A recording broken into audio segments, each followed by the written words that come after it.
David Banner. Let's go. Motherfucking David Banner podcast. And it's Benny the Butcher, Big Griselda, Big BSF. The Butcher coming, nigga. I broke bread and shared plates with the niggas y'all call legends. Y'all too loud when y'all walk in them rooms. It's all presence, my body language just as loud as my voice. And they y'all catch it, yeah. All I do is look and I send them a small message. Now that's a boss, huh? Y'all little niggas got that word backwards. Me, I rose from the burnt ashes. Trap full of burnt plastic. With a coffee blender, I could work magic. But I made a fortune with my first classic. Let me finish. Paranoia, that's what them felonies got me. I fell back from that, and this what longevity got me. Foreigns in my yard, got neighbors in my residence watching. I'ma be stunting like this until I'm 70 probably. This for bitches who never judged us and hustlers who kept it solid. Collecting commas, my trap like direct deposit. We was catching boxes, reckless shopping, so check your pockets. I stretched and rocked it, made double and kept the profit. That's how they made me. 36 ounces in a Mercedes, nigga, my life a movie. Trust me, Martin Scorsese couldn't write this shit. I'm on an island trip watching Tyson clips. I'm twice as rich, so my diamond kit do MacGyver tricks. This how being thorough look. I sold dope and got hooked. I took advice from a crook, but got my knowledge out of book. What I gave my girl this month, she could've bought her a Benz. It's fucked up how enemies last longer than friends. The Butcher coming, nigga. I love this shit. Motherfucking David Banner podcast. Yeah. So you rap niggas gotta rap when y'all come up here, nigga. Y'all niggas wanna look cute, put y'all little jewels on. We do that too. Y'all niggas gotta rap when y'all come up here. Let's go.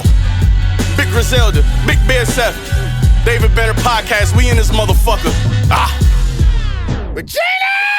I just always, I never noticed it, but I always start the show off like that. Sally! What up, what up, what up?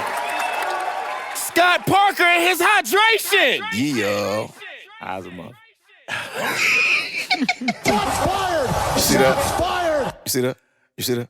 Go ahead, Sally. Tell him what we got today. Hey, man, we got the motherfucking BSF, motherfucking Griselda. Y'all know what it is, man. The motherfucking Butcher coming, goddammit. Benny the motherfucking Butcher. Oh, shit, son!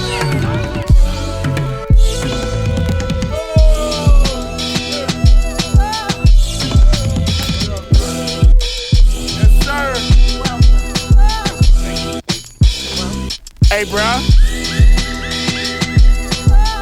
Yes, sir. Can you do me a favor? Yes, sir. Can you say the Butcher, nigga? The Butcher coming, nigga. Yeah, there it is. Yeah, I gotta say that before I start my verse. I got to. That shit is like a must, man. I've been waiting to hear that shit. That's a fact. Hey, yo. Say it one more time, bro. The Butcher coming, nigga. Yeah. Yeah. Hey, yo, soon as I slowed down on saying it, the fans was like, yo, where that's at? Yeah, you gotta have I that. brought it back. I brought it back. That was like, bro, I went to Chicago one time and produced a beat for some guys that were in a, how can I say, a pharmaceutical industry. And I forgot to put the David Banner on it. Mm-hmm. Dude called me back. And he said the dopest shit. He said, for these rappers, they want the beat. He said, I'm buying the David Banner. He said, because when folk hear that shit, they know what's about to happen, man. Right, exactly. Man, thank you for coming to the David Banner podcast. Oh, man, pleasure. Big pleasure, man. So, bro, just starting off, man, first of all, congratulations to you and your family, bro. One of the things that I was telling people, what I like about y'all whole clique, bro, is y'all sound like where y'all from, bro. And I was telling people before hip-hop became, or rap music became homogenized, I love to hear the West Coast say, what's up, homie? Exactly. You know, I like that shit. I Exactly. like the Southern drawl and Southerners.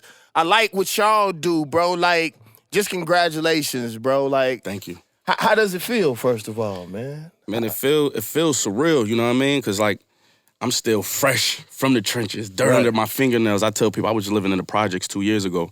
So it's like everything is surreal, but I'm a grown-ass man. I'm about to be 35 and tomorrow. So it's like, it's not like I'm a young kid and I'm taking everything for granted. Like, hold on, your birthday's tomorrow? Yeah, tomorrow. Why you didn't tell us?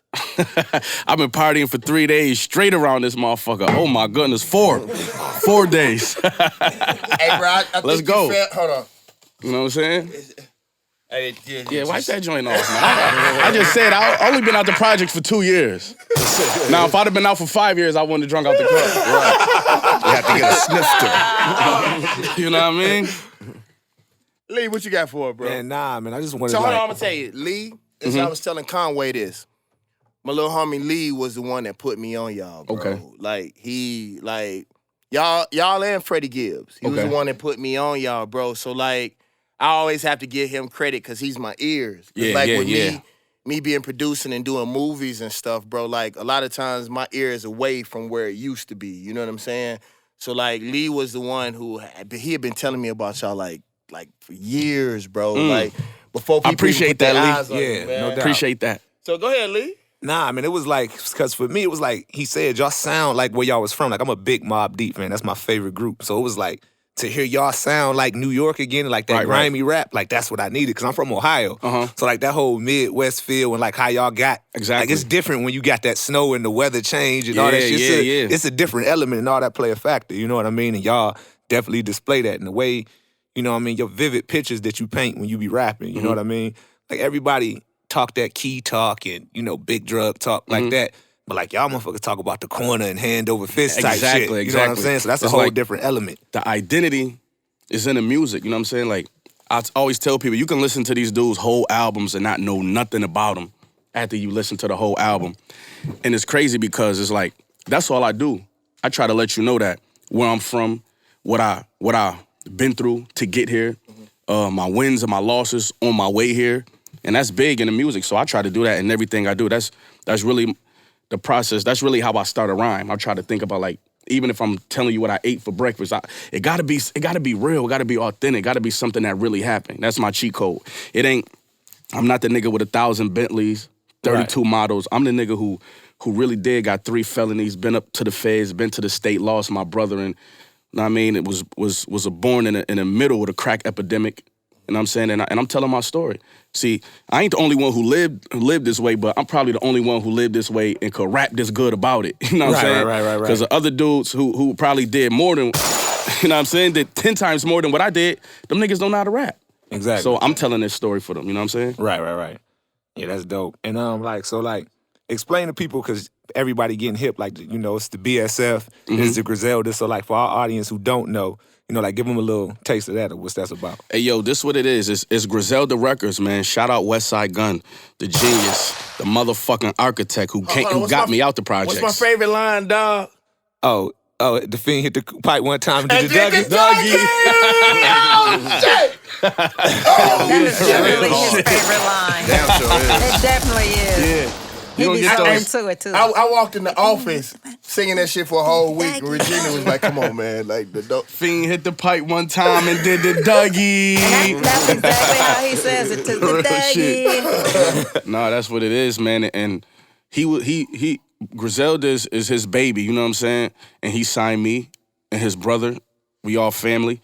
And Black Soprano Family is something that I've had going on. You know what I'm saying? DJ Shay, Rick Hyde, City Boy, these people who all been with me for 15 years. So Wes and Conway's familiar with them too. We all family, you know what I'm saying? So these is dudes who I've been working on the side with, because we all came in together, but over the years, like I said, I'm 35 and they older than me. So, you know, things happen. Life happened in the middle of chasing our dreams. So we all together, and then I'm doing this over here and they doing this over here. But when he got the deal, we brought it all back, you know what I'm saying? I got a question for you, bro. Like, what was the first time once you got in the music industry proper, man?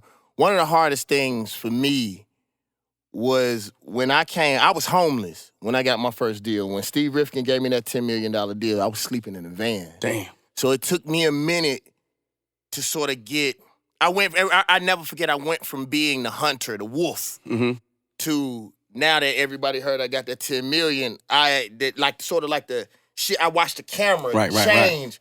Like, at what point, bro, did you start figuring out, bro, like, now the eyes were on you? Oh, man. About a year ago, you know what I'm saying? Because it's the small town thing. We from Buffalo. Ain't shit out of Buffalo. Yeah, literally, like, the only nigga that did some shit like this was Rick James. People don't know no rappers or know nothing. So being able to stand behind Eminem on the BET shit, or even like a Funk Flex freestyle that we did, like the small, minute shit that we did got us under a microscope back at home. You feel what I'm saying? It's like, I'm good, I'm getting money. But somebody just asked me from my town, asked me, it's like, yo, you got $1 million yet? No, I don't have $1 million yet. But that's how they look at it. So I had to realize that people look at me at a different way because of the things that I'm around, you know what I'm saying? The things that I'm doing. So it's like, you got to be careful, man. I moved out of Buffalo. I ain't going to lie. It's funny that you said I'm that. gone. Because when I talked to Conway, I was telling Conway, like, I want to come to Buffalo. I want to come to Buffalo. I want to record with y'all up there. And he was like, yeah, like we sort of, the stuff is a little bit different now. Bro, I want to come there because I went up there to speak. The thing was that when I went up there, I was like, bro, I want to be able to see, because that's when I had first heard about y'all. Period. Like before Lee had even told me, bro, I want to go to the environment that people from. Because one of the things I used to do, I don't do it as much. I used to collect the demos and shit that people used to sell on the streets, bro. And one of the things that I'm actually surprised about when I did my research on you guys is similar to what you say. We come from small towns. Like, and Pimp C used to be one of the only people that I could talk to. Because, like, you really can't get away when you from small towns. Exactly. Everybody watching you. It was so much so, Lee, when I land in Jackson, Mississippi, the folks that's getting the bags, the folks that's getting the bags in the airport is texting everybody. Yep. Like, shit he's like here. that. And Shit people like start that. hitting me. Like, how the fuck you know I was just coming to see my mama? Real shit. You know what I'm saying? That's crazy. And I told him the difference between me was like, imagine being in Buffalo, bro, and then they announce on TV, like, the Butcher just got a $10 million deal. That's what happened to me. And then people don't understand, you didn't get $10 million. Exactly. That's your budget for everything, for your whole damn deal. They don't understand that shit. The average nigga. Yeah, but black people here, is Real that shit. 10 mil. That's all you they got fucking 10 mil hear. in the trunk of your car. That's all they fucking hear. And you know what? I educate a lot of niggas on the music industry because I let the people know that if y'all knew what really going on in the music industry, y'all wouldn't be ready to sell y'all souls or be able to ready to do anything just to get in this business, because it's not all it's cracked up to be, and it's not for everybody. You know what I'm saying? That's the first thing. It's not for everybody. So I see these dudes clout chase and make diss songs and do all this shit to be in this shit, and it's cool. We don't got to do the other shit no more, but it's not all it's cracked up to be, man. It ain't worth stabbing nobody in the back for. Right. You know, it's dope to me, like, y'all like the first dudes in a while to, like, everybody shifting wanted to do shit, like, had that Atlanta sound, and y'all was the only ones still sticking to that, like, old sound. Because, like, really, far as, like, street rap, that shit been fucked up since 50 lost that little battle with Kanye. Kanye. That shit been, like, it been shifted, you know what I'm saying? So it was good to have y'all come back and basically still stick to the script, you know what I'm saying? A real street rap and do that. And I was basically just wondering, like, what was y'all formula in doing that? How y'all just stick to what y'all do, even though people be like, oh, y'all rap about the same shit or whatever like that. It's like once we created a hunger for it and the fans was hungry for it, we just fed that. We just kept feeding that, and then it grew to what it is today, and it's still growing. And I tell people all the time, it's like the mainstream media try to trick us into believing that it wasn't a place for this. Right. Just because I guess the records wasn't selling how they used to, you know what I'm saying? I wasn't in the industry back then. I don't know how this shit worked. But it's like a dude like me, even when I was in the projects, I was selling tapes to people in fucking Italy. You know what I'm saying? They buying vinyls, they buying features, and I'm like, oh, I'm about to get my money together. You feel what I'm saying? So it's like, just because the radio don't play it, or just because the mainstream media is not on it, that don't mean that it's not rocking, you know what I'm saying? It's like, we go to these shows, I be doing sellout shows, you know what I'm saying, and don't have a song on the radio, or they had to be able to link with dudes like this, the Pusha T's, the Rick Rosses, the legends, the pioneers of this shit, without the radio shit, because the smart people was always tapped in. That's what I learned about being in this shit. The smart people was tapped in. And let me tell you what was dope, man. I'm gonna tell y'all this, man. I hit him up, man, and I was like, yo, bro, I hear y'all in town. You want to follow through? He was like, "Fuck yes." And then I was like, yo, I called. I was like, call me, bro, because like I don't like the texting and shit. Like I hate think that shit. Men should talk and look each other in the face. And I was like, bro, you gonna hit the booth? He hit me like, what? Am I going to hit the That's booth? what the fuck I do. Yeah. Nah, real shit. I'm here, man. Hey, let me tell you, what was the first time when you realized, hey, bro, I done moved to another level? What happened? Ah, man. When I was at fucking Jay-Z's house, I'm like, yo, we had Jay. Hold on, stop for a second. Real shit. Oh, no. Wait, what's that? Let me get it right. Oh. Say you would say that again? I was at Jay-Z's motherfucking house. Cha-ching, cha-ching. And that dude just looked at me in my eye, talking to me. He's like, yo, so we gonna do this, however you wanna do it. And I'm like, yo, shit, he talking to me? Then I realized, like, oh shit, this shit might be real. Cause I always heard the story about where he told you don't get on the freshman cover and all that type Yeah, shit. hell yeah, man. This is a part of the story that I never tell though. It's like I was like trying to like talk like I was on some big shit. Like he was asking what I had going on. I'm like, yo, I'm about to do the double XL freshman shit. You know how they be having the freshmen up there? Yeah. So I'm telling Hov that I'm about to go up there and rap against niggas. Like I'm gonna shake the energy up in the room. Mm-hmm. He was like, what you gonna do that for? You know what I mean? I was telling him like I was doing something like that. He was like, nah, don't do that. He was like, nah, like you don't even fit in that. He said, nah, I wouldn't do that if I was you. He's like, that's not the right move. And then real shit. And he made me rethink that whole thing. And being from where I'm from, fucking Buffalo, you turn it down to double XL cover. Right. People didn't understand that, but 6 months later, I'm in a 4-page spread with my family instead of being on a cover with people who I don't even know. So that's how God worked. You know what I'm saying? It's crazy that you say that. That's sort of what we going through with this podcast. Mm-hmm. I pay for everything, and I put my family around me. Mm-hmm. And it's crazy because we have. Let me ask you a question. Do you eat soup? Yes, I do. Oh, shit. What do you eat your soup with? Sandwiches. What else? I probably crackers, Ritz. There it is. What you say? What's that? Crackers. You dirty ass crackers. Racist motherfucking cracker. Shit! I thought that was him. That was you, Scott. I thought he said you racist. Oh, no, I'm sorry. Sorry, excuse me. We all from the South. He said, "What'd you eat your soup Fuck with?" These crackers. Nah, real shit, man. They try to put them roadblocks on you, man. Oh shit, son. Oh my gosh. Hey, bro. Scott, you got something? No. Don't y'all? Friday, y'all got one dropping, right? You Yes, Westside we and Conway. do. What was Sheen gonna do? This is our first major label release. You know what I'm saying? What was Sheen gonna do? We named the album after my brother. His name is Machine Gun. So it's like, what would Jesus do? What was Sheen gonna do? And we so Buffalo. We put a famous Buffalo crackhead on the cover of the album. Praise the Lord. You know what I'm saying? Like real shit. We got the whole town in controversy right now. They're like, yo, did they pay her for that? We're like, yeah, we paid her. I saw that on. Yeah, they mad at us right now. Listen, I saw it on Westside page. He was like, he went at somebody real quick, like, yeah, like, what the fuck would you even ask me that for? Of course we paid her. Of course we paid her $27. What's her name? What's her name? Her name Claire. In Jackson, Mississippi, we had one called Ooh Wee. Mm-hmm. But there was a reason why they called her Ooh Wee. And this nigga, let me see that bottle. Regina, sorry. Let me see that bottle. Where that bottle at, man? Bro, we got hey, Regina, do you want to ask? You want to ask him like a spiritual question? No, I don't want to ask him a spiritual question, but I do want to ask, while you were reinventing yourself, can you say something to inspire those who are in that same position to let them know that it can be done for them too?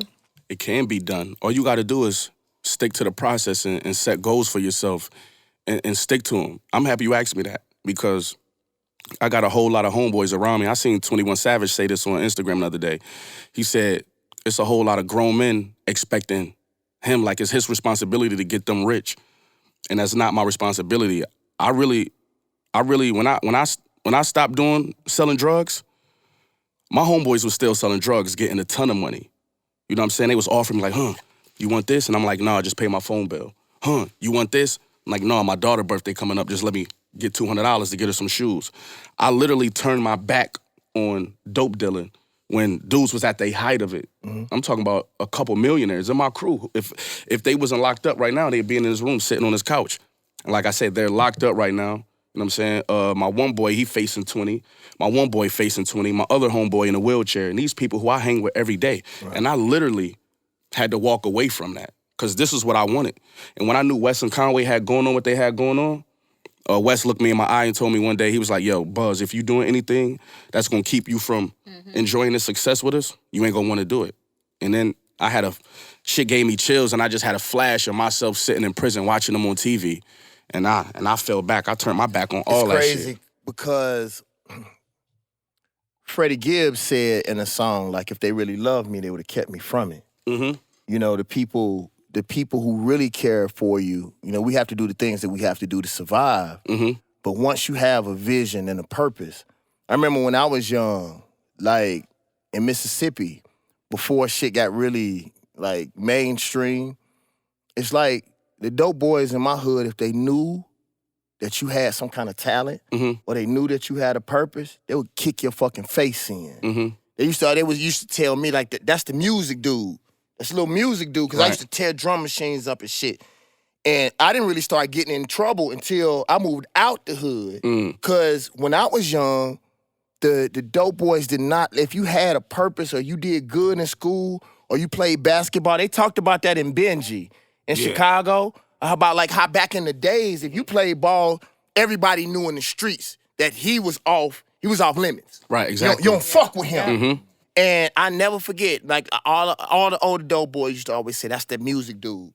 And like, just leave him alone, like, dog, go do some fucking music. Anytime I would try to do some bullshit, and I didn't really get into the bullshit until later in my life. Right. Like, one of the things I see in culture, period, man, and I always tell people it's our responsibility and it's our fault. We told them kids to get money. Exactly. We told them kids money over everything. Exactly. We didn't tell them that money ain't over culture. Money ain't over our kids, our family, our women. You know, I see so many people wanting to be like mobsters. But when I look at mobsters, I see that they sat down at the tables like gentlemen and talked about things. You want to expound on that, bro? Like just morals in the game, period. Exactly. See, that's what BSF stand for, Black Soprano Family. And a lot of people, I get a lot of backlash on that because people say, yo, why do you want to Italian? But I really did time with real Italian mobsters and got to see eye to eye with them. And Buffalo got like mobster lineage from our town. You know what I'm saying? You know, when they raided that shit and like 50, 60 years ago, it was Buffalo's being represented there. The dude, the mob boss Colombo, his cousin is from Buffalo, Stefano Magadino. So it's like, I really like grew up with those guys and like to this day, like see eye to eye with those dudes. And that's one thing I do respect, they family orientated. When black dudes was coming to prison, it was like, yo, who is he? He from over there. And you got other black dudes trying to pile on his head. When them dudes was coming to prison, they was all having shit for him. He got more shit than, he got food and rice and sweatsuits like he been there for 2 months. He just got on the compound that night. Right. You feel what I'm saying? And that's something that I respect about them, man. They real family orientated. And that's how I want to be with my dudes. It's like we involved in everything, you know what I'm saying? It's definitely a boss because we doing business, but we all tapped in and we all know what's going on, you know what I'm saying? So it's bigger than the foul parts of the mafia, anything like that. It's like, man, we really do gotta stick together and shit like that. I'm big on that, you know what I'm saying? Like I got homeboys who expect me to do the work for them and shit like that. Like you was talking about, like I reinvented myself because you have to do the work. You got to be willing to do it. I put on Instagram. You got to do the work. I put on Instagram the other day, like, if you're broke, you deserve to be. You feel what I'm saying? What I meant by that is like, sometimes it's not a bad thing. When I was just broke, that was the best thing that fucking happened to me. You know what I'm saying? So I needed to be broke so I can appreciate my next run. And it was a reason I was broke. Now, if your bills paid and your kids taken care of, you're not broke. You feel what I'm saying? But if you got to shovel shit to get where you at, but you choose not to shovel shit, you chose not to. I'm going to tell you something Pimp C told me, bro. Pimp C told me, he said, no matter what you do for people, unless they work for it, they will forever hate you. He was like, bro, I gave my homeboys, like, I got them deals on my name, but they wouldn't do the work. And then when they shit failed, all the motherfuckers was mad at me. Right. Everybody at this table that I fuck with, I'll give you an example. This is real shit. Regina started working for LaFace, right? When I met Regina, she was working at Outkast Studio. I was homeless, dog. Regina treated me the same way when she had the power over me. When I used to break in Outkast Studio. And she let me in. The first time that her and Jazzy Faye were the first two people who ever gave me shine in Atlanta. She treated me with the same respect now that I pay her. She works for me. She's been the same person then as she is now. And I think that's the thing that we have to instill into our children, bro, because now these kids is looking at it, no matter what you do, you could do fuck shit. You be a fucking snitch. You could be all this fucking shit that we didn't stand for as youngsters. And the kids be like, do they have a bag? If they got the bag, man, Yeah, that's all fuck that matters. shit. That's all that matters to them is the bag. That's all that matters. But you know, this what Royce told me. It's like Which Royce? 5'9". Okay, yeah, that's the homie. He coming up. You know what I'm saying? It's like, Hold on man, 1 second. yeah, real shit. Big juice. Big juice from the homie Royce, man. It told me that it's not about money, especially when you conquer certain things, especially when you all here upstairs and you know that you gonna conquer a few things. It's not about money. You feel what I'm saying? Because we all gonna get money. You know what I'm saying? It's gonna come and go. It's about legacy. It's about respect. It's about hustle. You know what I'm saying? Because all that other shit don't matter. You can't take this shit with you or nothing. And you know how many fucked up people got money? Right. A lot of fucked up and be individuals got a unhappy. ton of money. Yeah, right. You know what I'm saying? So that money, it drove me. It never impressed me though. You know what I'm saying? I fucked up a lot of money. Even before this rap shit, I done fucked up a lot of money. So I know that never made me nobody. You know what I'm saying? Yeah. So if you saw the young you, like right now, or no, let me say let me not say the young you, because I believe that the mistakes are what made us. Yeah, that's a fact. Everything That's a that fact. we did. But if you saw someone that reminded you of you, and you could make sure that they wouldn't go through the same thing, what would you tell them? Man, I just tell them, keep only be around like-minded people. Only people who could better you. You feel what I'm saying? Because I'm going through something with one of my homeboys right now. I know it's 2020. This nigga just joined the gang, you know what I'm saying? And he doing a whole bunch of just wild shit because he's around those type of people. He in a situation where he can't come on tour with us. So he's not around us and hear the comment. We wake up, we talk about money, we talk about music, what our next moves are. He not doing that. He in Buffalo, when they waking up, they talking about some other shit. So he's thinking like that. So you gotta surround yourself around people that want the best for you. You know what I'm saying? That's so important. It might not seem like it when you young. That's why I would tell them that. It's like, yo, surround your people by who want the best for you. Like you said, the dudes who love you don't want you around that shit. I got grown and questioned all my OGs. Like, them niggas was giving me guns and dope when I was young. Like, man, they couldn't love me, or maybe they didn't know what love was, or maybe they didn't love themselves to put me in that type of predicament. You feel what I'm saying? But I never want to do that to one of my homos. You know, I'm from the streets for real. You know, all niggas say, like, yo, I do this for you, I kill for you. That's the last thing I want you to do for me. Is kill for me, or kill somebody for me. Another black man, that's the last thing. Right. You know what I'm saying? I want you to take care of yourself. I want you to shine for me. You know what I'm saying? That's real shit. Lee, going out, anything?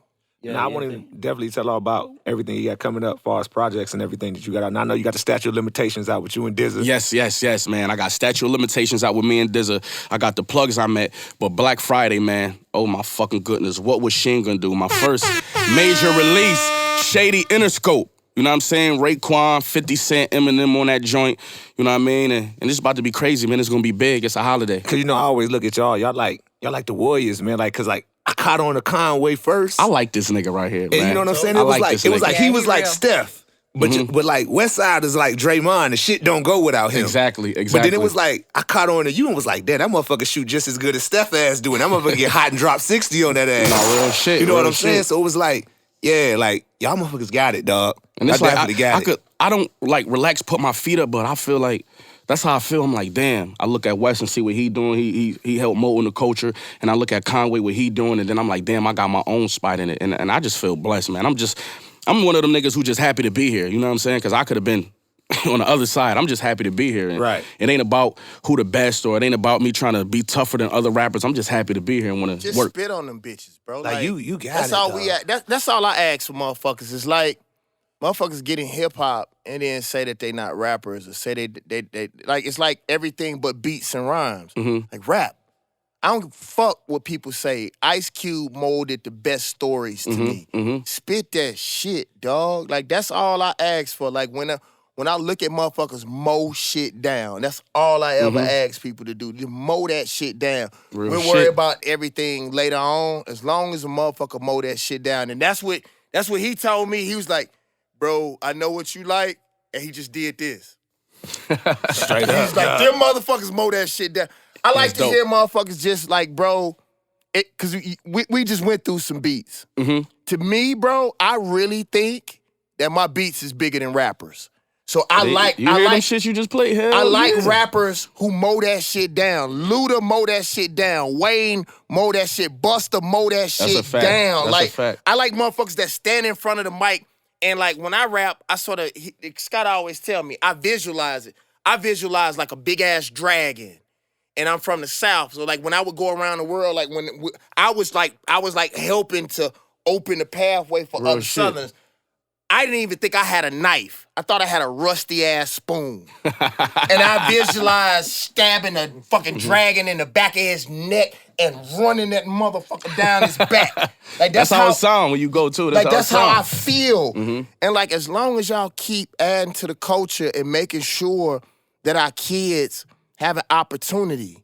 And like the thing that I do like about, especially now that I'm meeting you, as long as there's a means to an end.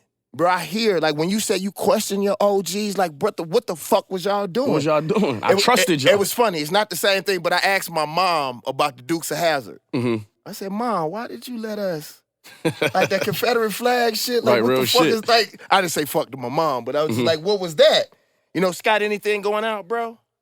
I just wanted to ask you, you talked a lot about walking off, stepping away from the street life and also turning down that cover. And those things take a lot of integrity and a lot of discipline. It's kind of easy to talk about that now that you're getting a little loot. But talk about the mental toughness and discipline it takes to walk away from things when you're still living in the projects and, shit is rough. How do you get through in those times when ain't no lights on, nobody's watching, ain't no money necessarily coming in tonight? How do you stand on your principles, bro, and not go back to the streets and do some other shit? Man, that's a good question. Basically because I'm not gonna lie, I was fed up with the streets. Right. And I trusted the process, and I'm like your local rapper. Like how you say was the music dude? I was the music dude. Even in between all the street shit, that's why I was sick of the streets, because I fucked up a lot of money from the streets on music. You feel what I'm saying? Like, music never got in the middle of my life. Life got in the middle of my music. Right. You feel what I'm saying? Like, real shit. Right. That was always first. Like, if I'm running in the street, nigga, running my bag to 20 bands, like, I fuck this shit up. I go get me a feature, do some, I don't give a fuck. Because this is not my plan is to sell drugs. Like, this is not the plan. My plan is to do this. So it's like, once I put out my first brick, that's a tape I had in 2017, and I made some money. I made like $700 on the day it came out, selling like, I forgot how much you gotta sell, but I sold 70 for $10 a pop. I'm like, you know what? That was on October 8th. I never forget, 2016. Shit, by December 21st, 19th, I was dropping another one because Christmas was coming. So when I see that, I said, I could feed myself off of this. I was over from there. Do you have any of those? Hell yeah. Can you send me some? No, I got you. I got you. Once I seen that I could feed myself off of music, it was nowhere near what it is now. Right. I was good with that $500 a week. I'm like, shit. Like, real shit. I put my career in my own hands, so it was hard doing it, but I knew I had to do something. And like I said, all my homies is under federal indictment. Like, niggas get up here and they talk all that shit. I promise you, if I wasn't right here right now, I'd be locked up. I already got 3 felonies. They would have lost my dumb ass over that shit. So it's like, I was determined. And coming from where we come from, like, I got homeboys right now who bullshitting with this rap shit, knowing that they got me and I could help them out. I couldn't afford the bullshit. Right. I couldn't afford to. You had no backup. I swear to God, I couldn't. So it was like, man, I had to do it. My girl was telling me, like, when she met me, I was up 30 bands. You know what I'm saying? That's not a lot, but shit, that's like $100,000 when you in the streets. That's a lot. Hell yeah. You know what I did? I seen she was like acting, moving like a diva. I swear I dumped 20 on the bed and said, like, babe, I will fuck this up and we'd be living off your check. So don't get complacent. And lo and behold, about a year later, I was fucked up and we was living off her checks. Right. You know what I'm saying? Right. For real. Right. So, but like I said, that never really drove me, and I never really wanted a future in the drug game, even though I talk about it, because that's what was in front of me. You feel what I'm saying? So now that I was a lot of the different way to make my money, that's just what I do. You know what I'm saying? So real shit. So you it was just gotta hard. really dedicate yourself to your craft. You got to, man. You got to dedicate yourself to your craft and turn your back on everything that's not good for you. You know what I'm saying? This life, this don't last forever. Right. You know what I'm saying? It ain't about impressing nobody. We got children, you know what I'm saying, who look up to us. Like I was said, I question my OGs. I don't want my daughters questioning me, you know what I'm saying? Right. Like, why did you let XYZ happen? How did you first get started, bro? When did you catch that rap bug? Man, it's so crazy. Westside Gunn, right? And my brother Machine Gun Black. They older than me. Those was my family. So remember the tape recorders that you used to have to press the stop shit like button that. joint? Yeah, when you dub and shit. The orange. That's how they used to do. They used to rap on that, get the tape, dub it, and they used to make me bebop. Now I'm like 6, 7 years old. I used to bebop. They never let me rap. Like I told on them niggas. I went downstairs, told my aunt, like, hey, let me rap. She yelled up there, let him rap. And they let me rap, and they've been letting me rap ever since. That's you know what's what I'm up. saying? For real. Well, they don't have to let you no more, brother. You're doing your thing. Thank you. Appreciate you. Bro, we appreciate you on behalf of the David Banner podcast. Is there anything that you want to, like, some independent stuff that you got that you're still selling, that you could man. let them know what website, where they can get it? Man, the plugs I met, man, it's everywhere, streaming everywhere. Statute of Limitations is streaming everywhere, man. I just want to say, man, it's a pleasure to come kick it with you, man. For real, man. So, cool thing that you got to know about us is that you got a family. Okay.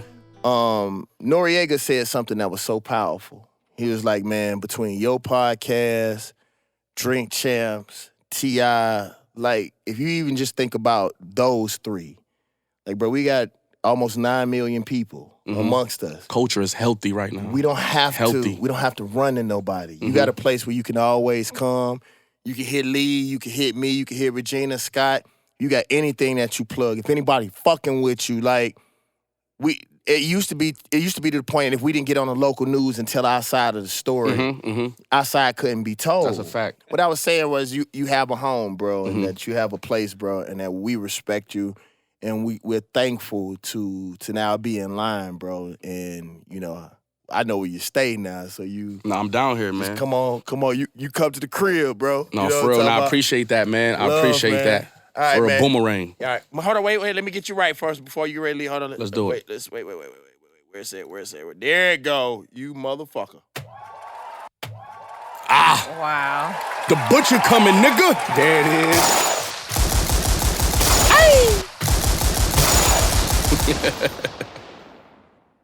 I gotta get me one of those. The David Banner Podcast, y'all. We love y'all. Peace.